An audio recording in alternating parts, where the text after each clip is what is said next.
একটা দেশ কিন্তু সরকারি কর্মকর্তারা, পুলিশ, আর্মি এরা চালায় না। এর পেছনে মূল শক্তি কি জানেন? এর পেছনে মূল শক্তি হচ্ছে জনগণের নির্বাচিত যে সরকারটা থাকে, যেই জনগণ এই সরকারকে নির্বাচিত করে সমর্থন করে, ওরা হচ্ছে মূল শক্তি, ওরাই মূল শক্তি। এবং এই শক্তির উপর ভিত্তি করে পুলিশ কাজ করে, এই শক্তির উপর ভিত্তি করে সরকারি কর্মকর্তারা কাজ করে, এই শক্তির উপর ভিত্তি করে সরকারের সমস্ত অ্যাপারেটাস কাজ করে। আমাদেরকে এখন অন্য শিখাচ্ছে যে এদের আগে যাদের শক্তির মাধ্যমে একটি সরকার পরিচালিত হয়, সেই শক্তি যদি না থাকে আপনি সামনের দিকে এগোতে পারবেন। এই জন্য বিএনপির নেতা কর্মীদের প্রতি আমার অনুরোধ, বিরোধী দলে যেভাবে আমরা একটা স্বৈরাচার, একটা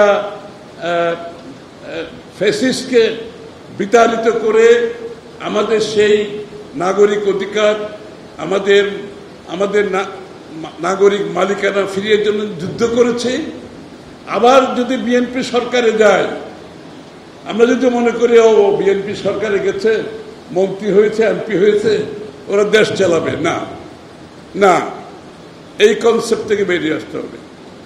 দেশ চালাতে হলে যেই শক্তির ভিত্তিতে, যে সমর্থনের ভিত্তিতে, যে চিন্তার ভিত্তিতে, যে দর্শনের ভিত্তিতে নির্বাচিত হয়েছে, সকলকে সমানভাবে আগামী দিনের সরকারকে সহায়তা করতে হবে, যার যার জায়গা থেকে কাজ করতে হবে। ওইটাই হচ্ছে মূল সমর্থন। সরকারি কর্মকর্তার সমর্থন, পুলিশের সমর্থন, আর্মির সমর্থন, মূল সমর্থনের জায়গা হচ্ছে কিন্তু সেই জায়গা। আমাদেরকে এটা ধারণ করতে, জিয়া রহমান সাহেবের আপনি দেখেন খাল খননে কেন জনগণকে সম্পৃক্ত করেছিলেন? উনি তো সরকারিভাবে টাকা দিয়ে প্রজেক্ট করে খালটা খনন করতে পারতেন না, কেন জনগণকে নিয়ে উনি খালে নেমেছেন? উনি কেন প্রত্যেকটি রাষ্ট্রীয় কর্মকাণ্ডে জনগণকে সম্পৃক্ত করেছেন? এটা মাথায় রাখতে হবে। এটাই শক্তি, কিন্তু বাকি শক্তি হচ্ছে অতিরিক্ত শক্তি, এটা কিন্তু মূল শক্তি। আমি এই কথাগুলো এই জন্য বলছি, আমরা সেখান থেকে অনেক সরে গেছি। একটা নির্বাচনের পরে আচ্ছা এমপি মন্ত্রী ওরা দেয় না, এমপি মন্ত্রী দেশ চালাবে, আমরা সবাই মিলে দেশ চালাবো। রাষ্ট্রের রাজনীতিতে যেভাবে গণতন্ত্র হয়েছে, অর্থনীতিতে গণতন্ত্র হতে হবে, সমাজনীতিতে গণতন্ত্র হতে হবে, রাষ্ট্র পরিচালনায় গণতন্ত্র হতে হবে, পার্টিসিপেটরি ডেমোক্রেসি, অর্থাৎ অংশগ্রহণমূলক গণতন্ত্র। আমাদের সরকার হলেও সেটাকে জবাবদিহি করতে হবে, আমাদের সরকার হলে জবাবদিহি করতে হবে। সরকার ভুল করলে আপনাকে বলতে হবে। আমাদের